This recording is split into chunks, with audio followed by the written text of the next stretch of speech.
الله الله الله الله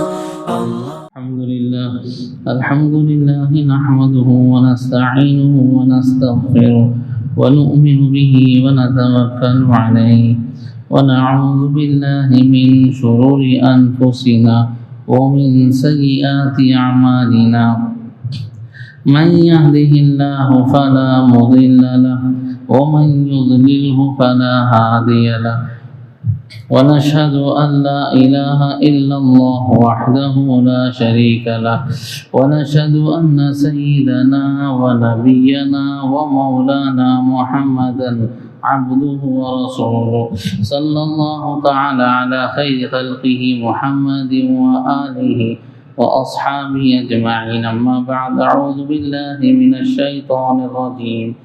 إن عدة الشهور عند الله 12 شهرا في كتاب الله صدق الله العظيم.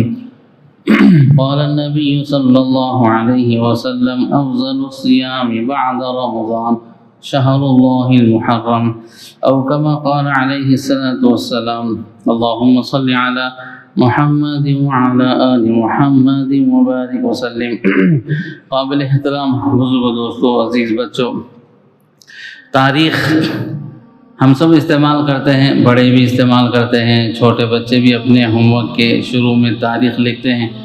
ماشاءاللہ پہلے کے مقابلے میں بچے کو بھی تاریخ یاد ہوتی ہے. تاریخ ہماری ایک ضرورت ہے، اور پھر ہمارا جو اسلامی کیلنڈر، ہماری جو اسلامی تاریخ ہے، ہماری ضرورت ہونے کے ساتھ ساتھ ہمارے دین کا ایک حصہ بھی ہے. لہذا ایک مسلمان ہونے کے ناطے جہاں ہم تاریخ استعمال کرتے اپنی ضرورت کی وجہ سے، وہیں ہم اس بات کو بھی سمجھیں کہ ہماری اس تاریخ سے، ہمارے اسلامی کیلنڈر سے ہمارا دین بھی جڑا ہوا ہے. دو تاریخیں دنیا میں، دو کیلنڈر زیادہ استعمال ہوتے ہیں. ایک تو شمسی کیلنڈر کہتے ہیں، جنوری، فروری، مارچ.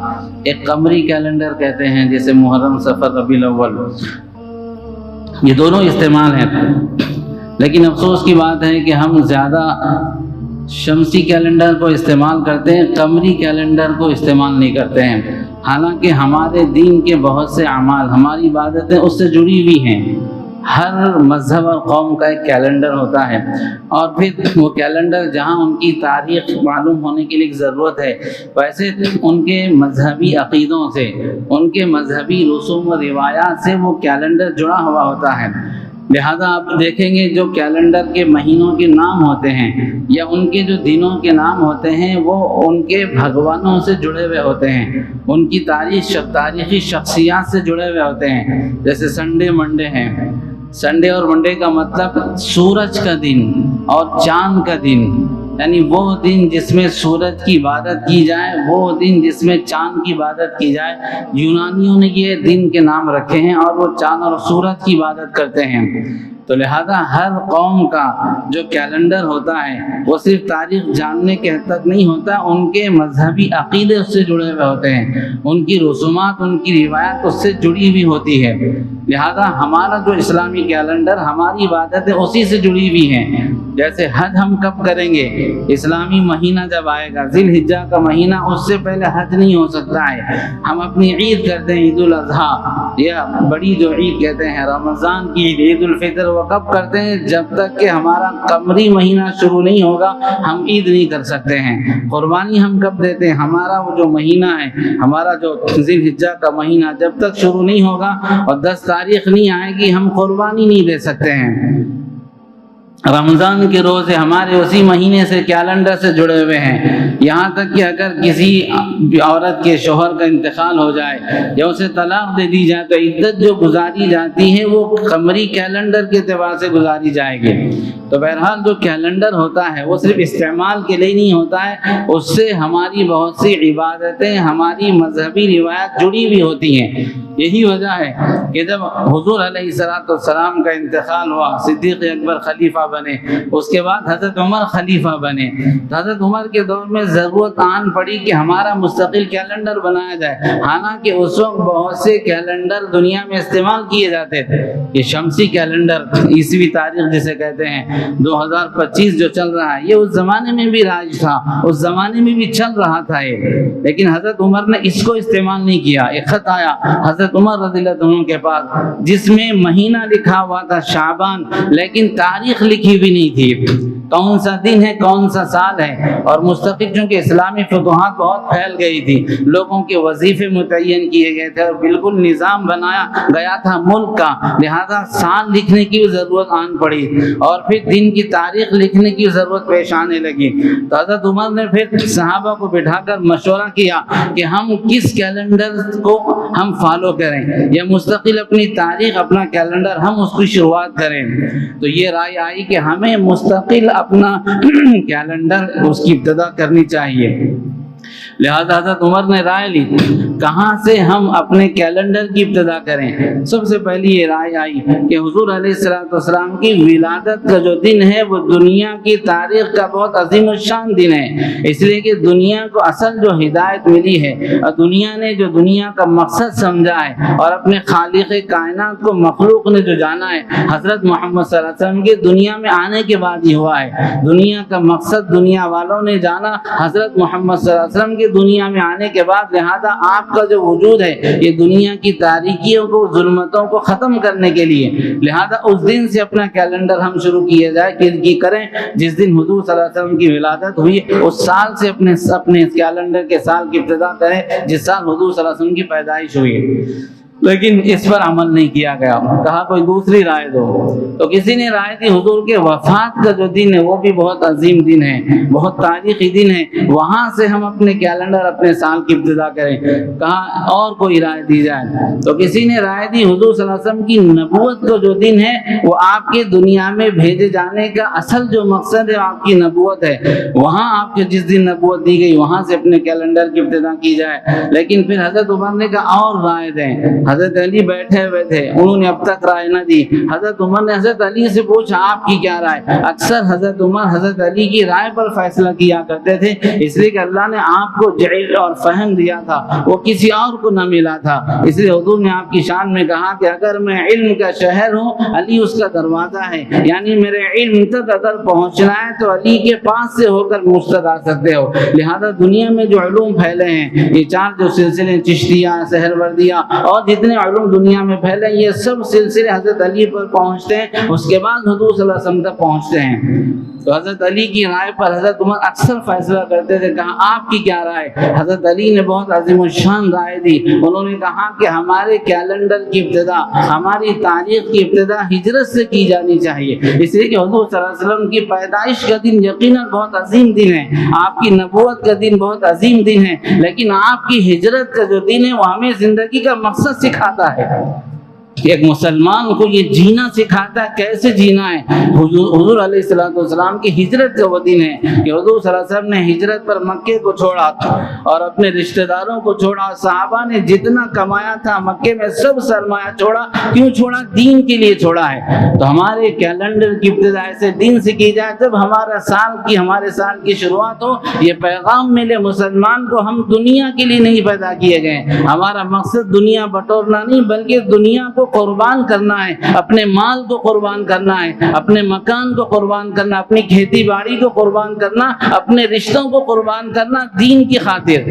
اگر وقت آ جائے تو مال بھی قربان کر دیں گے، مکان بھی چھوڑ دیں گے، رشتہ داروں کو بھی چھوڑ دیں گے، لیکن دین کی تکمیل کے لیے آگے نکل جائیں گے۔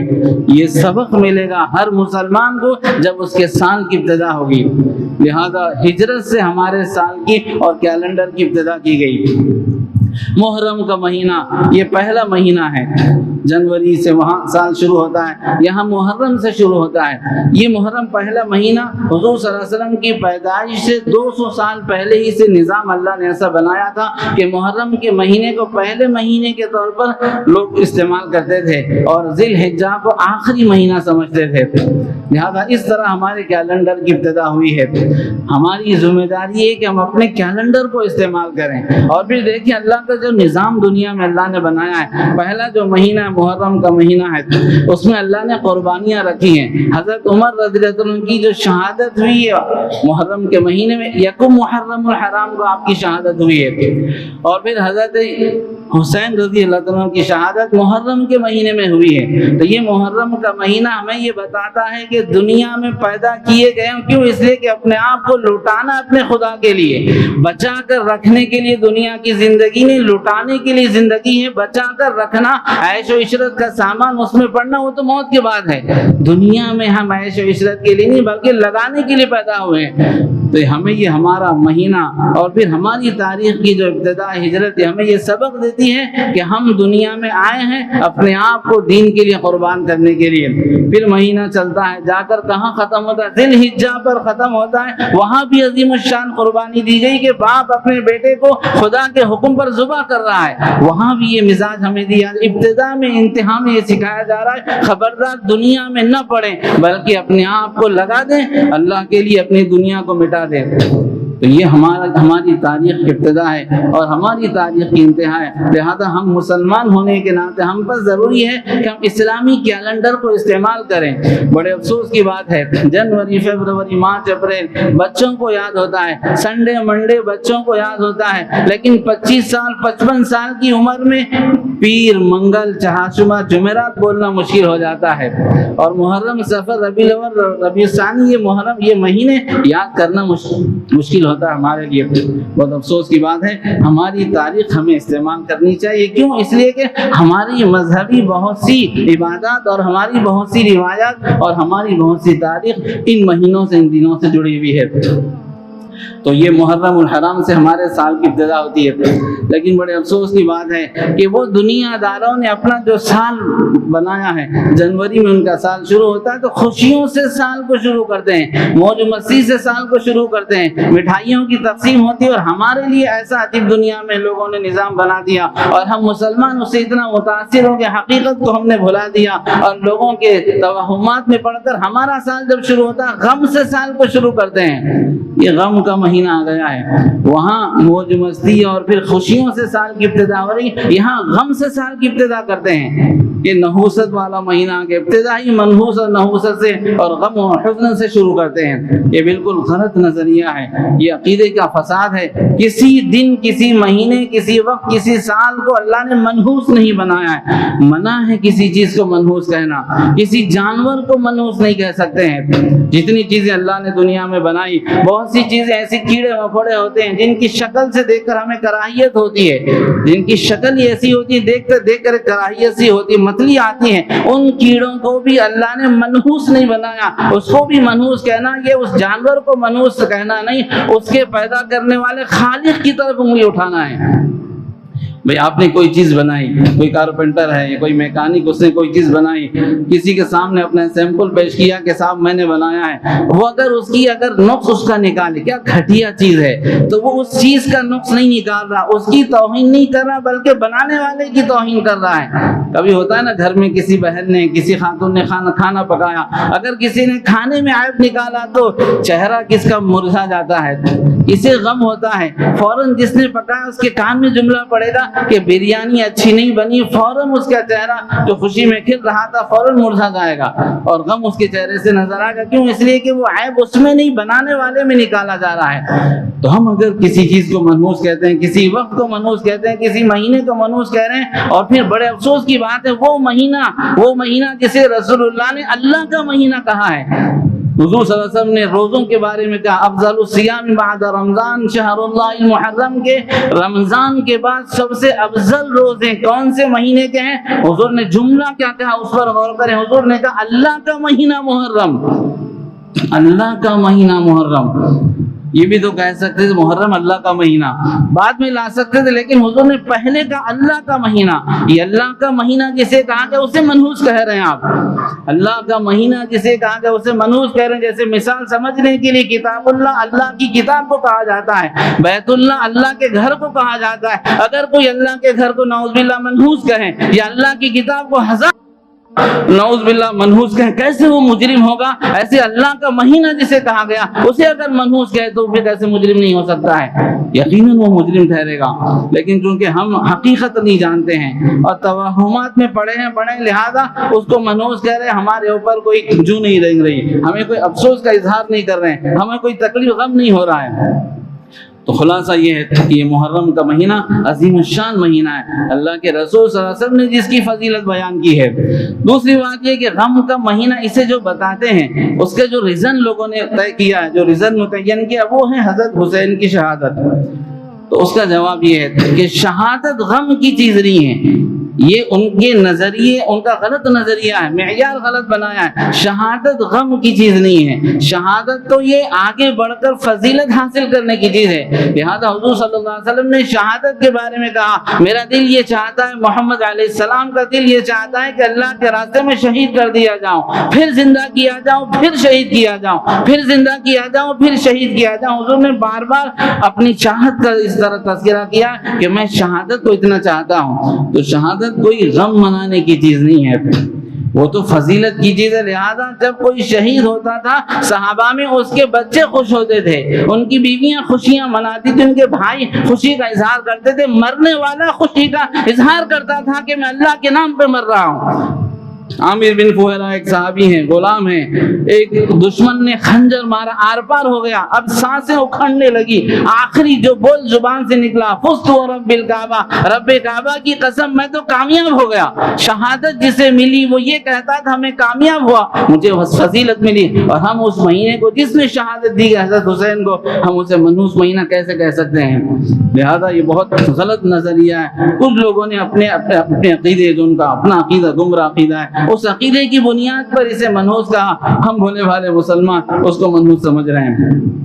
تو یہ منحوس مہینہ نہیں ہے، غم کا مہینہ نہیں ہے۔ اور پھر اگر یہ غم کا مہینہ ہوتا، اس میں اگر شادی بیاہ کرنا اگر درست نہ ہوتا تو حضرت محمد صلی اللہ علیہ وسلم ضرور اس کی تلقین فرماتے۔ بلکہ تعجب کی بات یہ، نبی علیہ السلام کے ایک سے زائد نکاح محرم الحرام میں ہوئے ہیں۔ حضرت صفیہ سے آپ کا نکاح محرم الحرام میں ہوا، بعضوں نے کہا حضرت خدیجہ سے آپ کا نکاح محرم الحرام میں ہوا، اور پھر حضرت علی فاطمہ کا نکاح جو بنیاد ہے ان لوگوں کی، ان کا نکاح بھی محرم کے مہینے میں ہوا ہے۔ تو یہ عظیم الشان رشتے ہیں۔ اور پھر اگر محرم میں رشتہ ہونا اگر نحوست کا ذریعہ ہوتا، ناکامی کا ذریعہ ہوتا، تو سب سے کامیاب رشتے یہ ہیں دنیا کے۔ حضرت خدیجہ سے بہتر کسی کو شوہر نہیں ملا، اور حضرت خدیجہ سے بہتر دنیا میں کوئی بیوی نہیں ہے۔ حضرت صفیہ کو حضرت محمد صلی اللہ علیہ وسلم سے بہتر کوئی شوہر کسی کو نہیں ملتا، ایسا عظیم شوہر ملا ہے۔ اور حضرت صفیہ بہتر زوجہ ہے، حضور صلی اللہ علیہ وسلم کے حصے میں آئی ہیں۔ حضرت علی کو بہترین خاتون جسے جنت کی عورتوں کی سردار کہا گیا، وہ ان کے رشتے میں آئی ہیں۔ اور حضرت فاطمہ کے رشتے میں حضرت علی جیسے مقدس شخصیت کو اللہ نے ان کے لیے طے کیا، اسی مہینے میں ہوا، ان کی زندگیاں کامیاب ہیں۔ تو اگر یہ کہا جائے اس مہینے میں نکاح ہونے سے زندگی منحوس ہوتی ہے، تو کیسے کہہ سکتے اتنی عظیم زندگیاں اسی مہینے میں طے ہوئی ہیں؟ لہذا یہ بالکل بعض لوگوں کا اپنا عقیدہ ہے، ہمیں بالکل اس سے متاثر نہیں ہونا۔ ہمیں کیا کرنا ہے؟ اس کے اگینسٹ، اس کی مخالفت میں کرنا ہے۔ ایک تو نظریہ ہمارا ہے کہ صاحب ہم اسے منحوس نہیں مانتے، اتنا کافی نہیں ہے، اس سے آگے بڑھ کر وضاحت کرنی عملی طور پر کہ اس مہینے میں رشتے ہم کریں، اس مہینے میں اچھے کام ہم کریں، اس مہینے میں دکان کی اوپننگ کریں، اس مہینے میں اور اپنے گھر کی ابتدا کریں، جتنے اچھے کام ہوتے ہیں کوشش کر کے اس مہینے میں کریں، تاکہ لوگوں کے ذہن میں جو غلط نظریہ مٹ جائے۔ وہ عمل سے مٹے گا، ہمارے اقدام سے مٹے گا، صرف بیان سے نہیں مٹے گا، وہ عمل کرنے اور اقدام کرنے سے مٹے گا۔ لہذا ہماری یہ ذمہ داری ہے کہ ہم اس مہینے کو عملی طور پر لوگوں کو دکھائیں کہ یہ منحوس مہینہ نہیں ہے، یہ نحوست کا مہینہ نہیں ہے، بلکہ اللہ رب العزت نے اسے برکت کا مہینہ بنایا ہے۔ پھر دوسری بات یہ ہے کہ اللہ نے کسی چیز کو منحوس نہیں بنایا ہے۔ عام طور پر یہ غیر مسلموں کا عقیدہ، اصل انسان کا ایک مزاج ہے، اس کی فطرت کی کمزوری ہے کہ وہ جس ماحول میں جن لوگوں کے ساتھ رہتا ہے ان کے عقیدے سیکھ لیتا ہے، غیر محسوس طریقے سے ان کی چیزیں اس کے اندر آ جاتی ہے۔ یہ انسان کے اندر اللہ نے رکھی ہے۔ لہذا حضور صلی اللہ علیہ وسلم نے کیا کہا؟ اسی مزاج کو بتاتے ہوئے کہا کہ جانوروں میں رہنے سے انسان کے اندر جانور کے مزاج کا اثر ہوتا ہے۔ بکری چرانے والے کے پاس عاجزی ہوتی ہے، اس لیے کہ بکریوں میں عاجزی ہوتی ہے، اور گھوڑے والے کے پاس یہ ہوتا ہے ذرا گھمنڈ ہوتا ہے، اور اونٹ چرانے والے کے پاس فخر کا مزاج ہوتا ہے، سخت مزاج اس کے اندر آتی ہے، سختی آتی ہے۔ کیوں؟ اس لیے کہ وہ جانوروں کے اندر یہ مزاج ہوتا ہے۔ تو جانوروں سے جو متاثر ہوتے ہیں، ہم اس ملک میں غیر لوگوں کے ساتھ رہتے ہیں، غیر مسلم بھائیوں کے ساتھ، برادران وطن کے ساتھ، بہت سے غلط فرقوں اور گمراہ فرقوں کے ساتھ بھی ہماری بود و باش ہے، رہن سہن ان کے ساتھ ہمارا ہے، لہذا ان کی بہت سے نظریات غیر محسوس طریقے پر ہمارے اندر آ گئے ہیں۔ لہذا محرم کے مہینے کو جہاں منحوس سمجھتے ہیں، دنوں میں بھی بعض دنوں کو منحوس سمجھتے ہیں۔ چار شنبے کے دن کو لوگ کوئی کام کرنا پسند نہیں کرتے ہیں، منحوس کہتے ہیں، لیکن افسوس کی بات ہے حضور صلی اللہ علیہ وسلم نے اس کی فضیلت بیان کی، چار شنبے کے دن کی فضیلت بیان کی آپ نے۔ حدیث میں ہے کہ جو کوئی کام چار شنبے کے دن شروع کیا جاتا ہے، اللہ اس کو پائے تکمیل تک پہنچاتے ہیں۔ لیکن لوگ عجیب اپنا ذہن بنا لیے، کہتے ہیں کہ کوئی کام اگر کرے چار طرف چلے جاتا ہوں، ایک طرف نہیں جاتا، چار طرف چلے جاتا، ناکامی ہو جاتی ہے۔ اور ہمارے مدرسوں کے اندر اگر مدرسہ ہفتے کو کھولا تو اساتذہ اتوار پیر منگل سبق نہیں پڑھاتے ہیں، چہار شنبے کے دن سبق شروع کرتے ہیں، اس لیے کہ فضیلت والا دن ہے، جس کی فضیلت بیان کی اس کو منحوس کہہ رہے ہیں۔ تو یہ کوئی ایسا لگتا ہے کوئی اتفاقی طور پر ایسا نہیں، بلکہ کوئی سازش رچی گئی ہمیں گمراہ کرنے کے لیے، ہمیں حقیقت سے دور کرنے کے لیے سازش رچی گئی ہے۔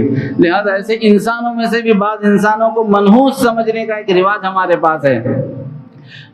بہت سے لوگ ایسی لڑکی جو کم عمر میں بیوہ ہو گئی اسے منحوس سمجھتے ہیں، یا طلاق مل گئی منحوس سمجھتے ہیں، اتنا منحوس سمجھتے ہیں کہ دلہن کے پاس بیٹھنے نہیں دیتے ہیں، کوئی اچھے کام میں آگے آنے نہیں دیتے ہیں، اولاد اگر کسی کو نہ ہو اسے منحوس سمجھتے ہیں، لہذا دلہن کے قریب جانے نہیں دیتے ہیں، اگر کسی کے گھر اولاد ہو گئی تو بچے کو گود میں لینے نہیں دیتے ہیں۔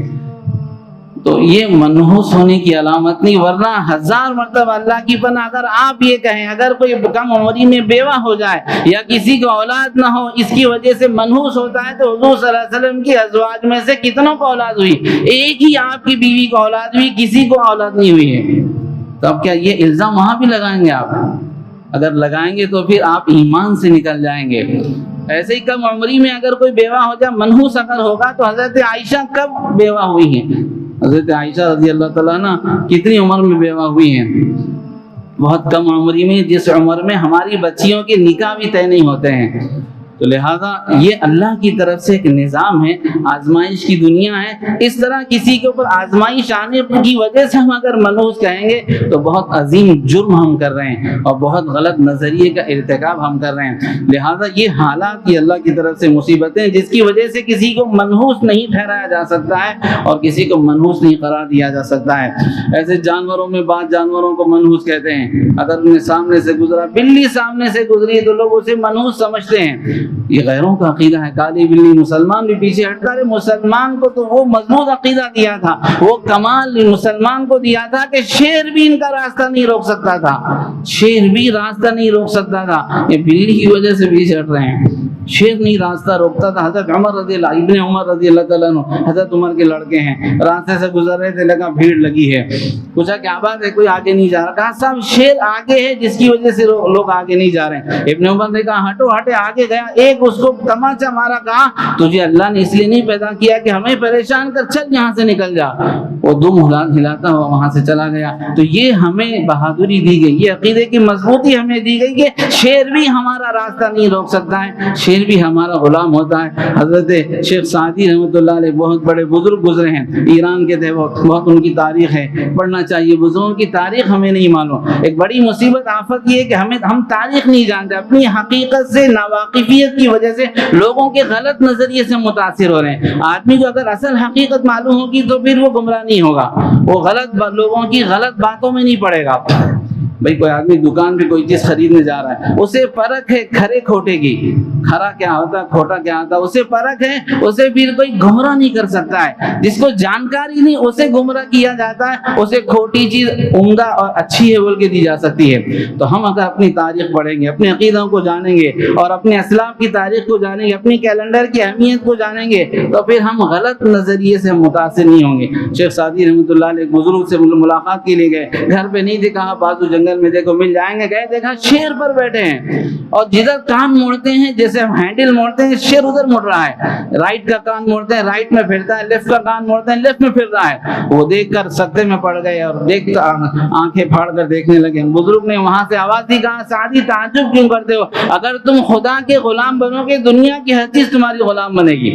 تو بتانا یہ ہے کہ شیر بھی ہمارے غلام ہے, ہمارا راستہ نہیں کاٹ سکتے ہیں, رکاوٹ نہیں کھڑی کر سکتے ہیں, سمندر رکاوٹ نہیں کھڑی کر سکتا ہے, تو یہ بلی کیسے کر سکتا ہے, کیسے کر سکتی ہے.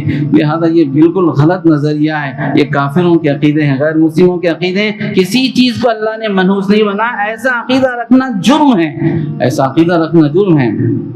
ایک واقعہ اکثر ہم سناتے ہیں کہ ایک بادشاہ تھا, اس کے گاؤں میں شہر میں ایک آدمی کے بارے میں مشہور تھا کہ انہیں بہت منحوس ہے. صبح میں اٹھتے ہی جو اس کے اوپر نظر ڈالا پہلی نظر شام تک بھوک نہیں لگتی اس کو. لہذا بادشاہ آزمانے کے لیے اسے اپنے پاس بلایا.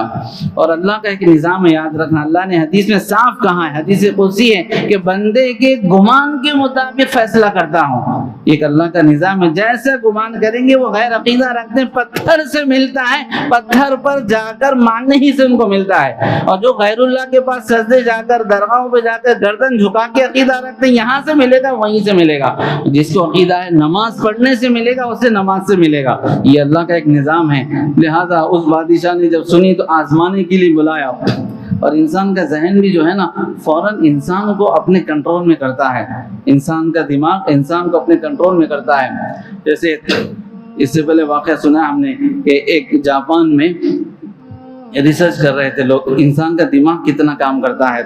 ایک آدمی کو پھانسی کی سزا مل گئی تو ان لوگوں نے اس کے دماغ کی ریسرچ کرنے کے لیے اس سے کہا کہ ہم تجھے پھانسی کی سزا دے کر موت نہیں دیں گے, سانپ سے ڈھسا کر ہم تجھے موت دیں گے. ریسرچ ہمارا چل رہا ہے. لہذا وہ تیار ہو گیا, اب تیار تو ہونا ہی ہے. اس کی آنکھ میں پٹی باندھی گئی, 2 پن لے کر اس کے ران پر اس طرح چبایا گیا تو فوراً جھٹکے میں آیا, اس کے منہ سے کف نکلا, مر گیا. اور پھر جب رپورٹ نکالی جاتی ہے نا پوسٹ مارٹم کی رپورٹ, اس میں یہی نکلا کہ سانپ کے ڈھسنے سے مرا ہے. حالانکہ سانپ اس کمرے میں بھی نہیں آیا تھا جہاں یہ مرا ہے. لیکن انسان کا دماغ اتنا کیچ کرتا ہے, ویسے دماغ کو اللہ نے بنایا ہے. لہٰذا کبھی دیکھیں آپ رات میں جا رہے ہیں جھاڑی میں, آنکھیں نظر آ رہے ہیں, جیسا یہ دماغ میں آیا تو پھر اس کے کانا بھی نظر آتے ہیں, ہاتھوں بھی نظر آتے. قریب گئے تو کچھ بھی نہیں رہتا, خالی درخت ہوتا ہے. تو لہٰذا انسان کا دماغ ہے. تو وہ بادشاہ نے جب سنا وہی نظریہ اس کے دماغ میں تھا تو شام تک واقعی اس کو بھوک نہیں آئی. صبح میں جب اٹھا, ایک ہی کمرے میں دونوں سو گئے تھے, جب اٹھے تو دونوں ایک دوسرے کو دیکھے, اس کو شام تک جو ہے بھوک نہیں لگی. تو بادشاہ نے کہا اتنا منحوس ہے تو واقعی تجھے دیکھنے سے بھوک نہیں لگتی, پھانسی. اب بادشاہ تو خدا پہ گویا کہ زمین پہ اسی کی خدائی ہوتی ہے, پھانسی کا حکم دیا گیا, پھانسی کے لے جانے لگا. وہ ہنسا تو بادشاہ کو مانو, بادشاہ نے بلا رہے کم وقت, یہ ہنسنے کا وقت ہے, ہنس کیوں رہا ہے؟ اس نے کہا اس لیے ہنس رہا ہوں, آپ نے مجھے دیکھا تو کیا نقصان ہوا, شام تک بھوک نہ لگی, کھانا ہی آپ کا بچا, وقت آپ کا بچا. میں نے آپ کو دیکھا تو مجھے کیا مل رہا, مجھے تو موت مل رہی. میرے سے بڑے منحوس آپ ہیں, میرے سے بڑے منحوس تو آپ ہیں. آپ کو میں دیکھا تو مجھے موت مل رہی ہے اور مجھے آپ دیکھے تو آپ کا فائدہ ہوا, نقصان نہیں ہوا. تو بادشاہ کی عقل ٹھکانے آئی کہ واقعی یہ کوئی منحوس نہیں ہوتا, اپنا اپنا ذہن اور خیال کا نظریہ ہے. لہذا اس طرح کے جتنے عقیدے ہیں اس کے بالکل اگینسٹ میں ہمیں اسلام نے زندگی گزارنے کی تعلیم دی ہے. عام طور پر کاروباری لوگوں میں عجیب سے نظریات ہوتے ہیں. اور پہلی چیز جو ہوتی تل کر بازو رکھتے ہیں, پہلے گراہ کو خالی جانے کو برا سمجھتے ہیں. سب واہیات ہیں. اللہ نے پیدا کیا, اللہ ہی نافع اور ضار ہے, اللہ کے علاوہ زمین کے اندر پتا بھی نہیں ہلتا, اللہ کی مرضی اس کے علم کے بغیر. لہذا محرم کا مہینہ برکت کا مہینہ ہے, غم کا مہینہ نہیں ہے. اور اپنی اسلامی تاریخ یاد رکھنا ہماری ذمہ داری ہے. مہینوں کے نام خود یاد رکھیں, بچوں کو یاد کریں. ہم جہاں تاریخ لکھتے ہیں وہاں ذرا اسلامی تاریخ بھی ضرور لکھیں, اسے یاد رکھیں. ہمارا مومن ہونے کے ناطے فریضہ ہے. لیکن 2 جگہ یاد رکھتے ہیں تاریخ, اور وہاں نہیں لکھنا ہے. ایک تو روخے چھاپتے ہیں, روخے چھاپنا کوئی کام نہیں ہے, بلکہ نہ چھاپ کر شادی کرنا ہے تاکہ پیسے بچ جائیں, وہاں اسلامی تاریخ لکھتے. دوسرا, مرنے کے بعد وہ خبر کی تختی پر لکھتے ہیں, وہاں بھی تختی لگانا درست نہیں ہے. تو کرنے کا نہیں کرتے, نہیں کرنے کا کرتے, یہ عادت چھوڑیں. اللہ تعالیٰ ہم سب کو عمل کی توفیق عطا فرمائے. اللہ